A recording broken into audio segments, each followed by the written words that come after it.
لو تناهيتم إلى سر الحياة وصنعتم كائنا حيا نرى لم نزد إلا يقينا بالإله لم نزد إلا يقينا بالإله. آپ صلی اللہ علیہ وسلم دنیا سے پردہ فرما چکے ہیں, آپ پر موت واقع ہوئی ہے.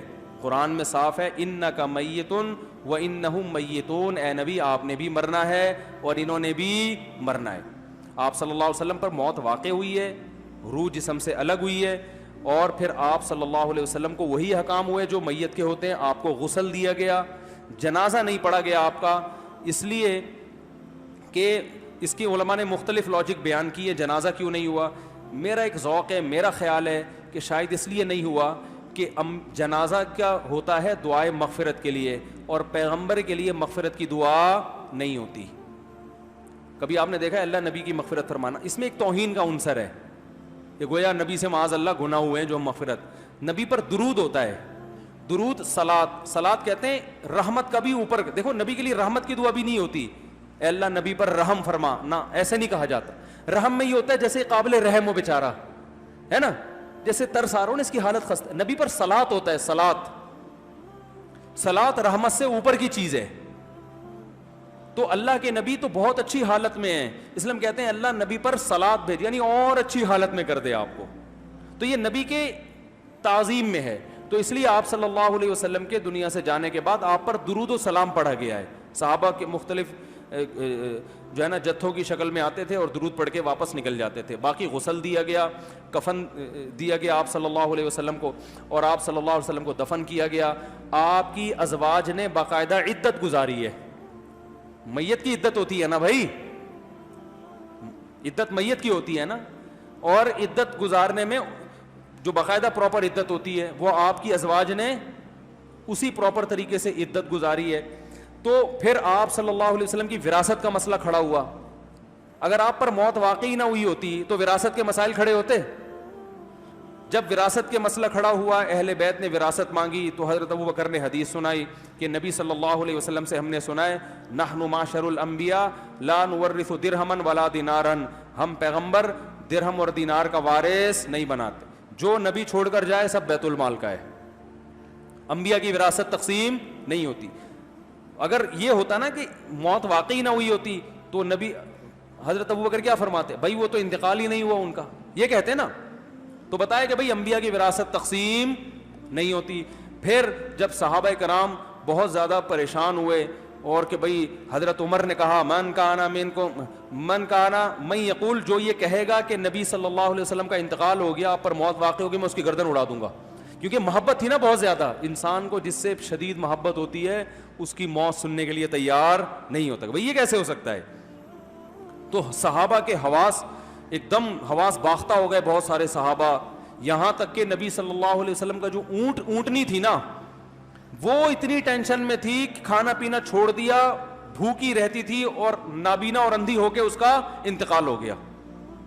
اس اونٹنی پہ یہ اثر پڑا ہے کہ وہ کسی سے نہ کچھ کھاتی تھی, لوگوں نے اس کے سامنے چارہ لا کے ڈالا, نہ اس کو اتنا عشق ہو گیا. تو جو شعور والے لوگ تھے ان کی حالت کیا ہوگی. ہمارے حضرت فرمایا کرتے تھے یہ ابو بکر رضی اللہ تعالیٰ عنہ کو جو اللہ نے سب سے بڑا مقام دیا ہے نا صحابہ میں, اس کی بڑی وجہ ہے کہ یہ واقعہ بھی ہے. ایسے موقع پہ سب سے زیادہ عشق حضرت ابو بکر کو, مگر حوصلہ کس کے پاس سب سے زیادہ, حضرت ابو بکر کے پاس. انہوں نے کہا کیا ہو گیا بھائی. صحابہ کو جمع کیا, خطبہ دیا, یا ایھا الناس, اے لوگو, من کان منکم یعبد محمدا فإن محمدا قد مات, سن لو جو تم میں محمد صلی اللہ علیہ وسلم کی عبادت کرتا تھا سن لے, محمد صلی اللہ علیہ وسلم پر موت واقع ہو چکی ہے. قرآن کی آیت پڑھی وما محمد الا رسول, محمد تو ایک رسول ہیں صلی اللہ علیہ وسلم. افإن مات او قتل, قرآن میں ہے نا, اگر ان پر موت واقع ہو جائے یا قتل ہو جائیں, انقلبتم علی اعقابکم, تو دین چھوڑ دو گے کیا تم. یہ آیت نازل ہوئی تھی غزوہ احد میں. غزوہ احد میں یہ افواہ پھیل گئی تھی کہ نبی صلی اللہ علیہ وسلم کو شہید کر دیا گیا. بہت سے صحابہ کے حوصلے پست ہو گئے. بعض نے کہا اب زندہ رہنے کا کیا فائدہ, وہ بھی لڑے اور شہید ہو گئے. اس پہ یہ آیت نازل ہوئی کہ جب دیکھ لیا نا کہ نبی زندہ ہیں تو اللہ نے فرمایا کہ یہ حوصلے کیوں پست ہو رہے ہیں. نبی تو ایک رسول ہیں, تو رسول تو دنیا سے آتے ہیں اور دنیا سے جاتے بھی ہیں. تو یہ اگر بالفرض واقعی سچی مچی میں چلے بھی جاتے تو یہ حوصلے کیوں پست ہو رہے ہیں؟ تو اگر آئندہ ان کی موت واقع ہو گئی یا جنگ میں شہید کر دیا گیا تو کیا دین سے واپس پھر جاؤ گے؟ اور آگے پھر اللہ نے دھمکی دی وَمَن يَنْقَلِبْ عَلَىٰ عَقِبَيْهِ، اگر کوئی دین سے واپس ہوا، چاہے نبی کی موت کی صورت میں یا شہادت کی صورت میں، دین سے واپس ہوا تو اللہ کا کچھ بھی نہیں بگاڑے گا. تم دین کو فالو محمد صلی اللہ علیہ وسلم کی وجہ سے نہیں کر رہے، کس کی وجہ سے کر رہے ہو؟ اللہ کی وجہ سے. لیکن وہ ساری آیتیں صحابہ کو ظاہر عشق کی یہ کیفیت تھی کہ جب نبی کی موت کی خبر آئی ہے تو یہ سب آیتیں بوجھل، نظروں سے اوجھل ہو گئیں. کیونکہ ہم اور آپ تو تصور نہیں کر سکتے نا صحابہ کو جو محبت تھی. تو حضرت ابو بکر کا کمال یہ کہ محبت سب سے زیادہ، مگر وہ جذبات شریعت کے تابع. صحیح ہے نا؟ حضرت عمر جیسے مضبوط اعصاب والے کیا کہہ رہے ہیں کہ جو بولے گا کہ نبی کا انتقال ہو گردن اڑا دوں گا میں، وہ تو کوئی بول بھی نہیں رہا تھا. ان کا تو یہ اگر کہہ رہے ہیں تو اڑائیں گے بھی ہے. ان کو پتا تھا یہ خالی پیلی کی دھمکی بولو بھائی نہیں ہے. تو یہ ایسے نہیں ہے کہ یہ جو بولتے ہیں اس پر عمل بھی کرتے ہیں. تو حضرت ابو بکر ممبر پہ کھڑے ہو گئے اور اعلان کیا کہ لوگوں، قرآن مجید میں اللہ کا ارشاد ہے وما محمد الا رسول، محمد صلی اللہ علیہ وسلم اللہ کے محض ایک رسول ہیں. افإن مات، اگر وہ موت واقع ہو جائے، او قتلا، یا وہ قتل کر دیے جائیں، انقلبتم علی اعقابکم، تو ایڑیوں کے بل پیچھے پلٹ جاؤ گے. یہ آیت پڑھی اور پھر فرمایا، جب یہ آیت پڑھی حضرت عمر کہتے ہیں مجھے ایسا لگا جیسے میں نے یہ آیت پہلی مرتبہ سنی ہو، حالانکہ بار بار نمازوں میں پڑھتے تھے، توجہ نہیں گئی کبھی.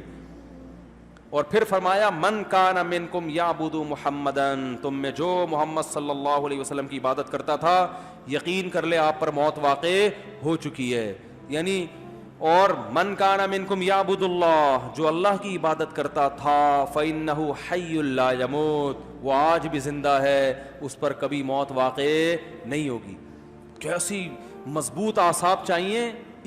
یہ آپ کو ابھی سمجھ میں نہیں آئے گی یہ بات، اس ماحول میں جاؤ تو پتہ چلے گا. تو ہمارے فرمایا کرتے تھے اسی وجہ سے اللہ نے حضرت ابو بکر کو سب سے بڑا مقام دیا. اس وقت امت کو سنبھالا انہوں نے جب اس سے بڑا غم صحابہ کو زندگی میں کبھی نہیں لگا تھا، تو ایسے موقع پہ سنبھالا ہے انہوں نے. اور پھر جو اسلام پر حملے ہوئے ہیں وہ سب میں، حالانکہ سب سے زیادہ غم کس کو ہو رہا ہے؟ خود ابو بکر کو ہو رہا ہے. تو ان سب باتوں سے پتہ چلتا ہے بھائی دنیاوی لحاظ سے آپ صلی اللہ علیہ وسلم پر موت واقع ہو چکی ہے. تو حیاتی کا یہ مطلب لینا کہ آپ پر موت ہی واقع نہیں ہوئی ہے، یہ بھی گمراہی ہے. ہاں یہ ضرور ہے کہ حدیث میں آتا ہے کہ جو میری قبر کے قریب کھڑے ہو کر سلام پڑھتا ہے میں اسے بنفس نفیس سنتا ہوں اور جواب دیتا ہوں اس کا. اور حدیث میں یہ بھی آتا ہے انبیاء اپنی قبروں میں زندہ ہوتے ہیں. یہ بھی بہت ساری روایتیں اس پر. تو ان تمام روایتوں کی روشنی میں اہل سنت والجماعت کا عقیدہ ہے کہ دنیاوی لحاظ سے آپ پر موت واقع ہوئی، لیکن آپ صلی اللہ علیہ وسلم کو قبر میں ایک الگ زندگی ملی ہے، برزخی. اب سوال پیدا ہوتا ہے یہ برزخی زندگی تو ہر ایک کو ملتی ہے، ہر ایک کو اس نوعیت کی نہیں ملتی جس نوعیت کی نبی صلی اللہ علیہ وسلم کو ملی. یہ بہت طاقتور ہے جو شہداء سے بھی بڑھ کر ہے. حدیث قرآن میں آتا ہے نا شہید زندہ ہوتا ہے نا قرآن میں. ظاہر ہے برزخی لحاظ سے ہوتا ہے، لیکن برزخ میں تو ہر ایک کو کافر کو بھی ملتی ہے زندگی، تبھی تو اسے قبر کا عذاب اور ثواب محسوس ہوتا ہے. لیکن عام مسلمان کو کافر سے طاقتور، اور پھر شہداء کو عام مسلمانوں سے بھی زیادہ طاقتور، اور پیغمبروں کو شہداء سے بھی زیادہ طاقتور. اور وہ ہے اسی قبر میں. کیا مطلب؟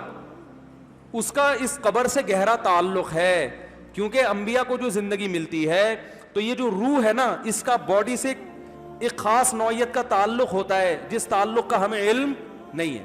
روح کا یہ کہنا کہ اس جسم مبارک سے تعلق بالکل ختم ہو گیا یہ غلط ہے. نہیں آ رہی بات میرا خیال. روح مبارک کا اس جسم سے خاص نوعیت کا تعلق ہے جس کی حقیقت ہمیں معلوم نہیں ہے. تو یہ بڑی پاورفل حیات ہے جو برزخی ہے لیکن عام لوگوں سے زیادہ طاقتور ہے. اور اسی کی بیس پہ آپ صلی اللہ علیہ وسلم سلام سنتے بھی ہیں اور اس کا جواب دیتے بھی ہیں. اب آگے چلو، اب مسئلہ کہاں گڑبڑ شروع ہوتا ہے. یہاں تک تو سبھی مانتے ہیں، جو مماتی ہیں نا، میں ان علماء کے پاس بھی گیا ہوں، وہ بھی مانتے ہیں کہ نبی صلی اللہ علیہ وسلم کو برزخی حیات ملی ہے اور وہ شہداء کی حیات سے بڑھ کر ہے. یہاں تک وہ بھی مانتے ہیں. جو اس کو بھی نہ مانے وہ یقیناً گمراہ ہے. سمجھ رہے ہو؟ وہ یقیناً بدعتی ہے لیکن مانتے ہیں. آگے پھر جو مسئلہ کھڑا ہوتا ہے وہ یہ ہوتا ہے کہ نبی صلی اللہ علیہ وسلم کی جو ازواج ہیں ان سے نکاح کیوں حرام ہے؟ حرام تھا نا نکاح صحابہ کے لیے. تو بعض حضرات یہ کہتے ہیں کہ نبی صلی اللہ علیہ وسلم کو چونکہ برزخ میں اتنی طاقتور حیات ملی ہے کہ اس حیات کے اثرات اس زندگی پر بھی پڑے ہیں. یہی وجہ ہے کہ آپ کا جسم مبارک خراب نہیں ہوتا. صحیح ہے نا؟ اور اسی حیات کی وجہ سے جنازہ نہیں پڑھا گیا. بعض علماء کی یہ رائے ہے. اور اسی حیات کا اثر ہے کہ وراثت تقسیم نہیں. بعض علماء کی یہ رائے ہے. اور اسی حیات کا اثر ہے کہ آپ کی بیویوں سے نکاح حرام ہے. اس میں دونوں رائے ہیں. بعض علماء اس کے قائل ہیں, لیکن بعض علماء اس کے قائل ہیں کہ اس پر کوئی واضح دلیل ہمارے پاس موجود نہیں ہے. نبی کی جو ازواج سے نکاح حرام ہے وہ اس لیے کہ اللہ نے آپ کو امہات المومنین, ہماری مائیں بنا دیا. تو ماں سے نکاح تو نہیں ہوتا نا, تو احترام دے دیا, تو اب نکاح کو اس بیس پہ حرام کر دیا. تو اس میں علماء کی دونوں رائے ہیں اور دونوں ٹھیک ہیں. کسی ایک رائے کو بھی آپ فالو کر سکتے. میری اپنا رجحان اس طرف ہے کہ بھائی جو وراثت تقسیم نہیں ہوئی اس کا اس حیات سے تعلق نہیں ہے, کیونکہ پھر غسل بھی نہ ہوتا. ٹھیک ہے نا؟ اور پھر عدت کیوں گزاری امہات المومنین نے؟ جو وراثت تقسیم نہیں وہ اس لیے کہ پیغمبروں کی وراثتیں تقسیم نہیں ہوتی.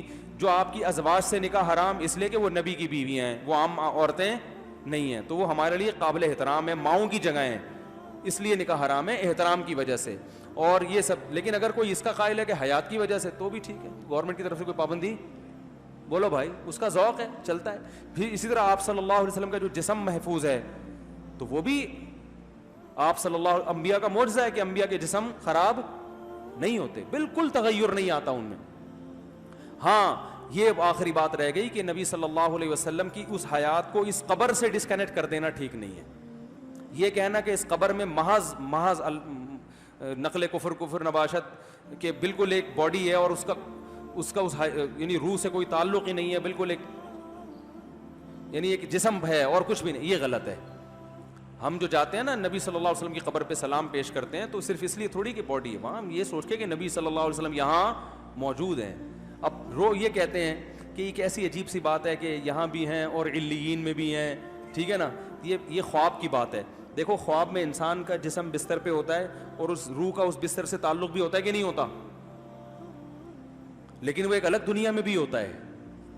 تو آپ صلی اللہ علیہ وسلم جنت کی نعمتوں میں بھی ہیں, اللہ کا قرب بھی ہے آپ کو, کیونکہ وہ برزخ میں ہیں, اور آپ کا اس قبر سے تعلق بھی ہے. جیسے سوتا ہوا آدمی جو ہے نا اس کا بستر پہ بھی لیٹا ہوا ہوتا ہے نا, بستر سے تعلق ہوتا ہے, ختم نہیں ہوتا, لیکن وہ برزخ میں عالم خواب میں کہیں اور بھی ہوتا ہے. تو ایک ہی شخص ایک وقت میں دو جگہ ہو سکتا ہے, الگ الگ عالم میں, ایک ہی عالم میں دو جگہ. ارے بولتے کیوں نہیں ہو, اس دنیا کے عالم میں اس بستر پہ بھی ہو, انڈا موڑ پہ بھی ہو, ایسا نہیں ہو سکتا. لیکن ایسا ممکن ہے کہ اس دنیا کی لحاظ سے اس بستر پہ ہو اور عالم ارواح میں انڈا موڑ پہ ہو, عالم خواب میں کہاں ہو, انڈا موڑ پہ. تو ہمارے نبی صلی اللہ علیہ وسلم جو ہیں اس قبر میں بھی ہیں, دنیاوی لحاظ سے تو آپ اس قبر اطہر میں ہیں اور روح کا جسم سے تعلق ہے. برزخی حیات میں آپ صلی اللہ علیہ وسلم کو اللہ تعالیٰ نے جہاں بھی رکھنا ہے, جو اللہ نے آپ کو نعمتیں دی ہیں ان سے لطف اندوز ہوتے ہیں. اور جو قبر پہ, اچھا بعض لوگ یہ اشکال کرتے ہیں قبر پہ تو کروڑوں لوگ سلام پڑھتے ہیں, تو کیا سب کو سن رہے ہیں اور پھر سب کا جواب دے رہے ہیں؟ تو یہ تو پریکٹیکلی ممکن او بھائی کیا ہو گیا ہے نہیں. تو بات یہ ہے کہ ہم جو یہاں سلام پڑھتے ہیں تو وہ سلام عالم برزخ میں پہنچایا جاتا ہے, عالم برزخ میں سنتے ہیں. برزخ میں یہ سب ممکن ہے, دنیاوی لحاظ سے یہ ممکن نہیں ہے. تو برزخ میں ہو رہا ہے یہ سب کچھ. جب سلام پڑھا جاتا ہے تو عالم برزخ میں نبی صلی اللہ علیہ وسلم کو وہ سلام سنایا جاتا ہے, پھر عالم برزخ میں آپ صلی اللہ علیہ وسلم اس کا جواب دیتے ہیں. تو وہ اس میں وہ ممکن ہے عالم برزخ میں. وہاں ٹائم کے اکائیاں وہ نہیں ہیں جو یہاں ٹائم کی اکائی ہیں. تو علامہ ابن حجر رحمہ اللہ نے یہی لکھا ہے کہ یہ برزخ کی چیز ہے جس کو دنیا پر قیاس نہیں کیا جا سکتا. ہوا و حرص والا دل بدل دے, میرا غفلت میں ڈوبا دل بدل دے.